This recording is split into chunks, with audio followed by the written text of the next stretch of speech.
Welcome back to this week's Journal Star Sportswriters podcast. I'm sports editor Wes Huett, here with our prep hoops guys, Adam Duvall and John Komosa. Hello. How's it going? We're going to do our usual, give you a look at last weekend, last week's matchups, give you an update of the teams, and then give you a look at what's coming up this weekend, assuming that it's warm enough and it's not 35 under and roads are frozen and covered in ice and all those wonderful things. We'll start with boys. What happened last week that was noteworthy, John? Big update for East Peoria. They had a really nice upset road win over Metamora, 52-48. So that was a huge win.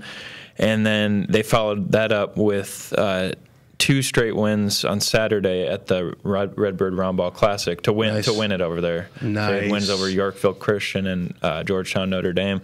And, yeah, they've been on a roll, so they've won 7 out of their last 8. Nice. So somewhere Mark Vershaw is smiling. Yeah. See, that's the thing here. Longtime listeners know Adam Duvall is an IVC guy. We got Peoria Christian guy here, of course. We'll probably have to mention them, even though they probably didn't play. Nothing this week. And then me, I'm an East Peoria guy. Yeah. I was there during the salad days, as they say, with Corey Kuhn and Mark Vershaw and Jason Jenkins and Kevin Metzger. Kevin Metzger's group. Mm-hmm. All right. Well, Doobie, we'll move over to you on the girls' side. What was of note? Last night it was 1 versus 2 in the middle line. Nice. And Morton extended that league win streak to 42 in a row. Gosh. Yeah, they played pretty impressive. They're doing this diamond press 1-2-2 or 1-2-1-1 press. Lindsey Dullard long at the point of the press. Mm-hmm. Ball gets in. Tinley Dowell, another 6-footer comes over. Forced Washington into 16 turnovers. Held them to 15 points in the first half. I mean, they're just really cruising along. Common denominator, a lot of good women's basketball that I've covered over the years normally starts with a good full court press. Yes. Just because it just seems like the talent disparity in the women's game seems to be a little more wider than it is in the men's game, and so a team that is tall and athletic and talent, like ICC women have done it, the Morton girls have done it, Carthage, when they were good, were doing it.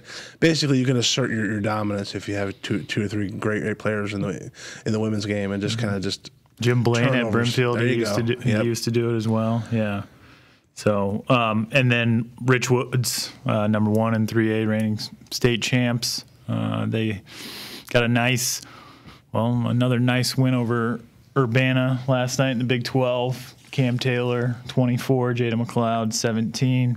They were coming off last Thursday. They played Normal Community, which has 3 Division I players, and they running clocked them. Yeah. It was an RC Colon night. So. All right, we'll go into the update of what's going on with the boys. We got a couple of interesting. We had a couple of additions to the area ranks this week, John. Tremont and Galesburg are in there now. Yeah, Galesburg moves up. They get the 5 spot there. Galesburg? Squeaky wheel gets degrees. You mentioned that last Adam week. So they are in their spot in there.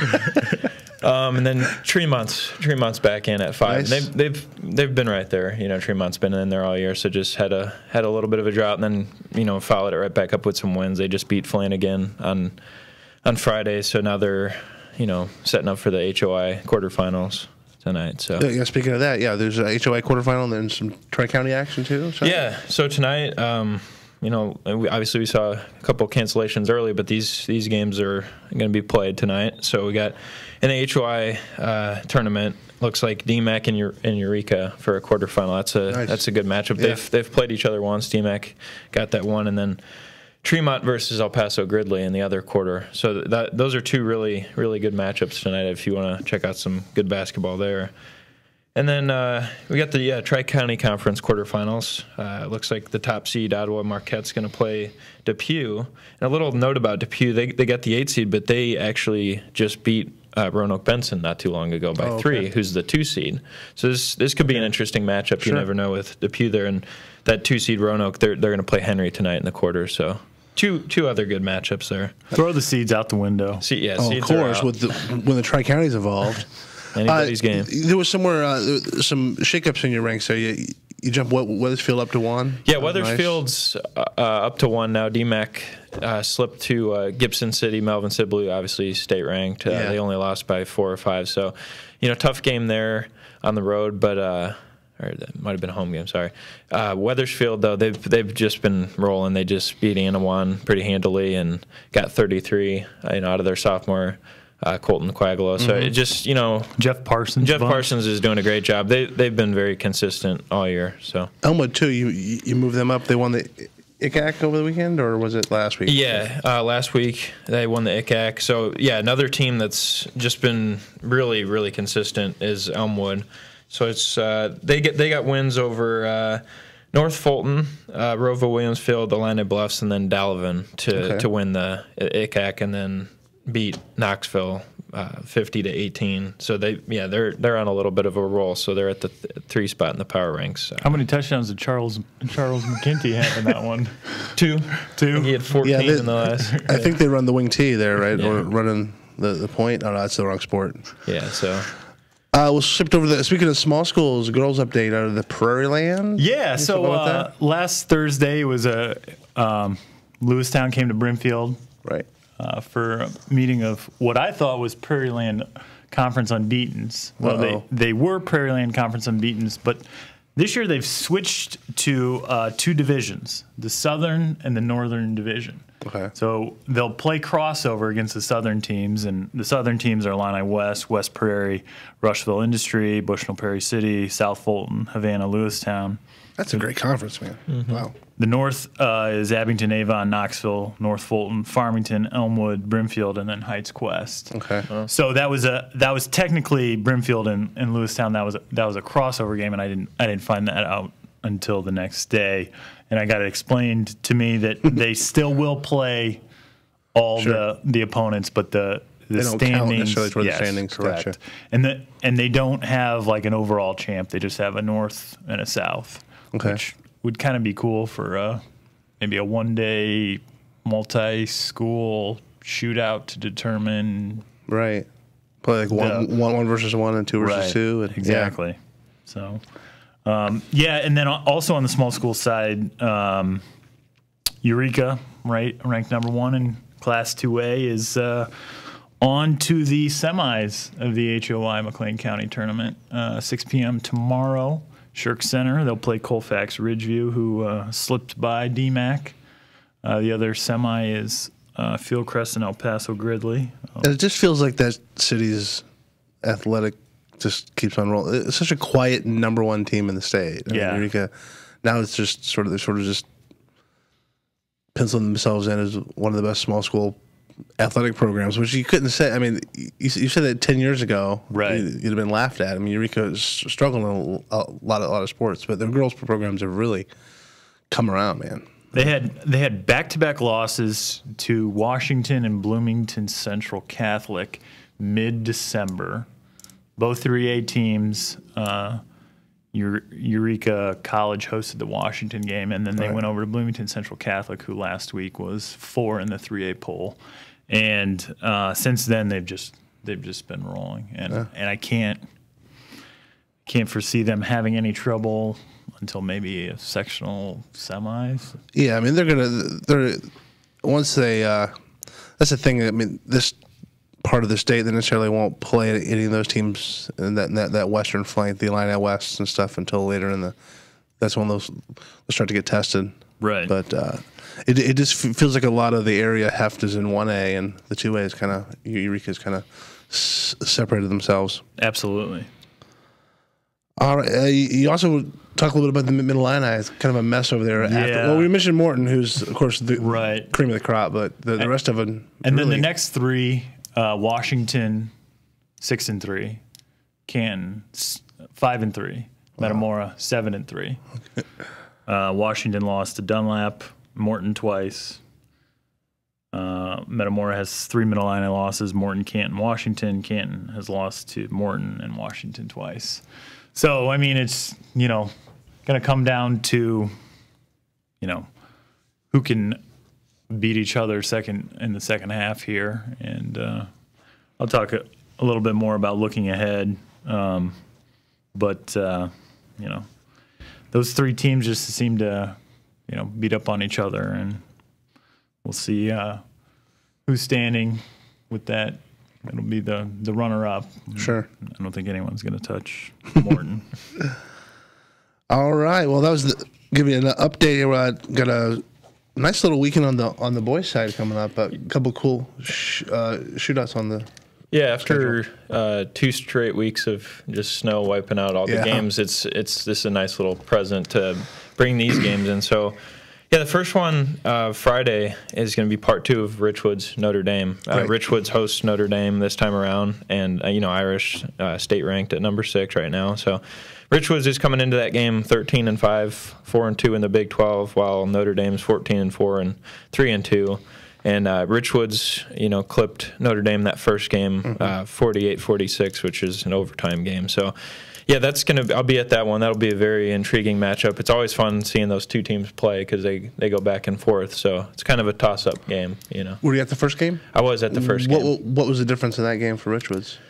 I mean, Notre Dame applied, a lot of defensive pressure like they do to every opponent, and I think just Cortez Mosley had some good looks. Jadion Davis was getting boards down low for him. He was big in that game and just hitting some free throws down the stretch late. So yeah, it was Connor Dillon was still having a good game for him, but Rich was just kind of finding some buckets there. So okay.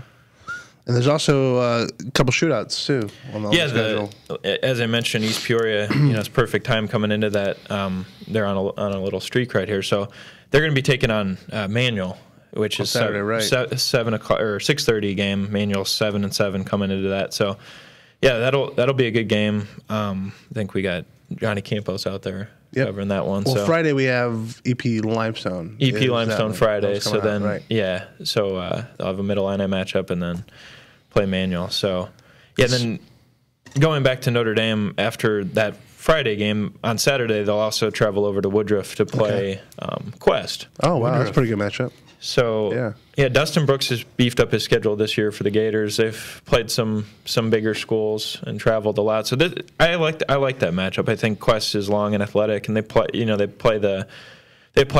defensive pressure too. So I think that could be kind of a grinded out game either way. Yeah, I remember Fergie Jenkins, Michael Jenkins, the old Quest coach. He always tried to play the city schools, and for whatever reason, some of them, wouldn't maybe return his call or play him. But yeah, it's good to see Quest on the schedule. A lot of these city schools. They just played Dunlap and lost last night in a close game though. So they've been playing some Mid-Illini schools and traveling. So yeah. And there's the Peoria High shootout on Saturday with Richwoods and Morton playing. Yeah. So just like Notre Dame playing their game, playing another tough opponent, Richwoods is gonna go off of that Friday game and go play Morton on Saturday at the Peoria High shootout. So that's 2 tough days of basketball for both teams. They'll be tested in there. So yeah, the Peoria High shootout's always fun to go watch, and we'll see how that goes. So cool. All right, what's on the docket this weekend for the girls, Adam? I mentioned Eureka. Eureka wins tomorrow night against Ridgeview.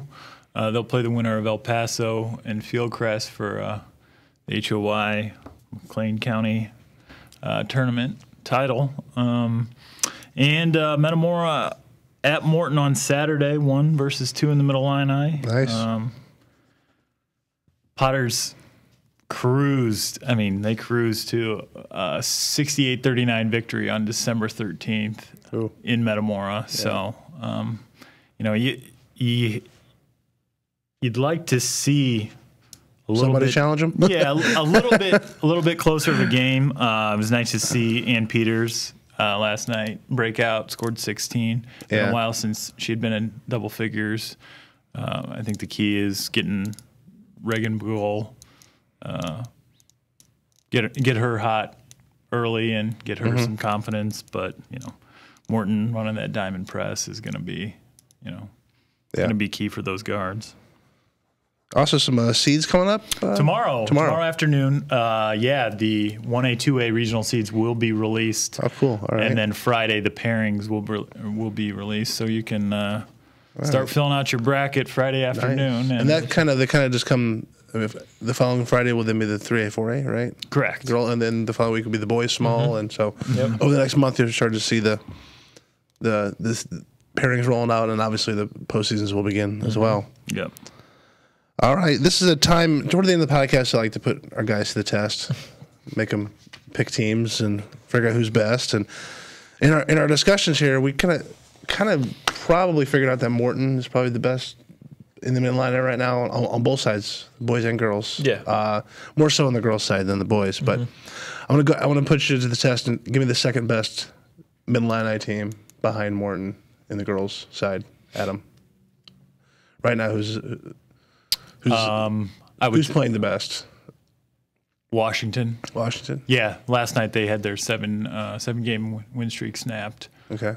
They got back home after I had mentioned before they'd been off for on the road. They'd played on the road for an entire month, no home games at all. Wow. So they're hitting that second half of the schedule where they're going to get some middle line teams at home, and yeah, I'm gonna have to go with Washington. Go for Washington. All right, John. How about on the boys' side? Second best team behind Morton is probably Metamora still. Okay. Just after dropping the game to East Peoria, they come right back and. John, East Peoria just beat Metamora. I'm not biased at all toward East Peoria. You have to pick East Peoria. No. If you think Metamora's a better team, buddy, I know. Say that. I mean. Metamora they've had games where they kind of drop a game, like even with Manual, and it seemed like that just gives them momentum. They come right out and just win 2 straight games. Like they handled Yorkville Christian, that Notre Dame Georgetown team at the Metamora round ball. So it seems like it kind of lights a fire under them. Greaves get those guys ready playing after that. So yeah, but Limestone is up there too. Limestone's had some wins. So. Yeah, I mean, I'll stick with Metamora for right now, but East Peoria is there. If they beat Manual on Saturday, I feel a Limestone Manual sweep for the Raiders. Let's just do it. Let's do it and just run right in the postseason with John Gershnich's group. All right, fellas. Well, that'll be it for this weekend. Thanks for your time, guys. For Adam Duvall and John Komosa, I am sports editor Wes Huett saying bye for now.